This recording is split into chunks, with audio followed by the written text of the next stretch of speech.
দীর্ঘদিন পরে একটা বিষয় না বললেই নয়, সেজন্যেই কথাটা বলা। বিষয়টা হচ্ছে আজকের কিডনি বিষয়ক।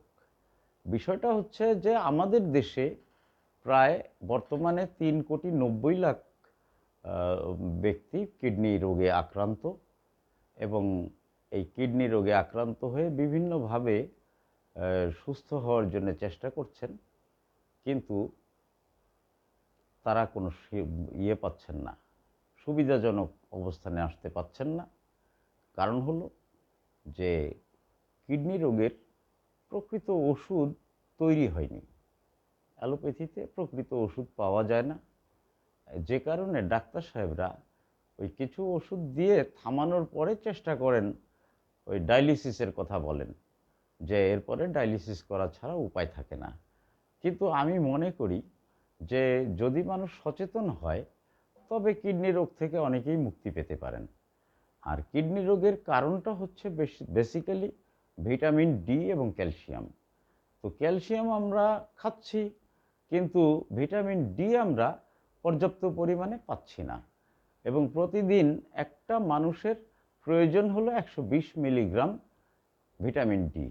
কিন্তু দেখা যাইতেছে যে ওই বিভিন্ন কোম্পানি ওষুধ তৈরি করছে ভিটামিন ডি সাপ্লিমেন্ট নামে, কিন্তু সাপ্লিমেন্টগুলো সেইভাবে কাজ করছে না। কারণ সাপ্লিমেন্টগুলো যে কাজ করবে, এই সাপ্লিমেন্টের যে পরিমাণ খরচ, সেই পরিমাণ খরচ কিন্তু আসলে কোম্পানি নিতেও পারছে না এবং সঠিক ওষুধ দিতেও পারছে না। কারণ হলো যে এই ১০ টাকা ২০ টাকায় যে ট্যাবলেটগুলো দিয়ে বলা হচ্ছে যে এটা ভিটামিন ডি সাপ্লিমেন্ট, এটা কিন্তু আমরা সান্ত্বনা স্বরূপ খেয়ে যাচ্ছি।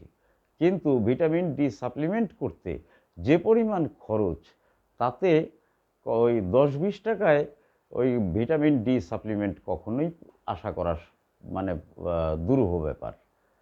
আর ভিটামিন ডি ছাড়া ভিটামিন ডি ছাড়া এবং ক্যালসিয়াম ছাড়া কখনোই কিডনিকে সুস্থ করা যাবে না।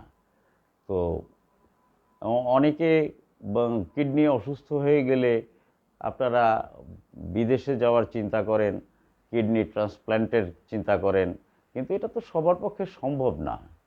এটা কিছু লোক হয়তো পারবেন, কিন্তু সবাই এটা পারবেন না। আর তারপরে ডায়ালিসিসও যে পরিমাণ কষ্ট এবং যে পরিমাণ খরচ হয়, তাতে একটা লোক কয়দিনই বা এটা করাতে পারবেন। আর ডায়ালিসিস করার পরে একটা রোগী সাধারণত ২ বছরের উপরে বাঁচে না। খুবই কম আছে এরকম যারা ডায়ালিসিস করে বেঁচে আছেন। তবে আমার মনে হয় যে আপনারা সময় থাকতে একটু সতর্ক হয়ে যদি এই ক্যালসিয়াম এবং ভিটামিন ডির ব্যাপারটা সলভ করতে পারেন, তাহলে আপনারা অনেকেই কিডনি রোগ থেকে মুক্তি পাবেন। এবং আপনারা যদি মুক্তি পাওয়ার জন্যে ভিটামিন ডি সাপ্লিমেন্ট এবং ক্যালসিয়াম আপনারা যদি অ্যাবজর্ব করতে পারেন, যেমন ধরেন যে আমাদের দেশে একটা কথা বলতেই হয় যে আমাদের দেশে ডাক্তার সাহেবরা ক্যালসিয়াম লিখে দেন, কিন্তু নর্মালি একটা মানুষ কিন্তু পুরোপুরি ক্যালসিয়াম হজম করতে পারে না।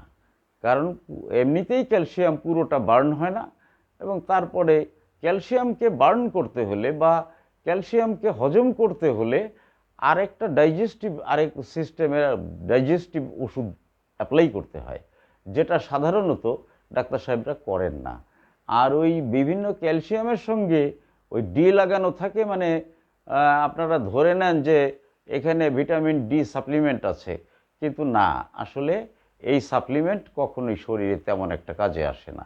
সুতরাং আপনারা ভিটামিন ডি সাপ্লিমেন্ট করে যদি আপনারা সঠিকভাবে খেতে পারেন, তাহলে অবশ্যই কিডনি রোগ থেকে আপনারা মুক্তি পাবেন। এই বিষয়টাই মূলত আজকে শেয়ার করার জন্যে আমি আজকে আসছি। তবে আপনারা ভালো থাকেন, সুস্থ থাকেন, এবং এই কামনাটা করেই আমি আজকের মতো বিদায় নিচ্ছি। ধন্যবাদ।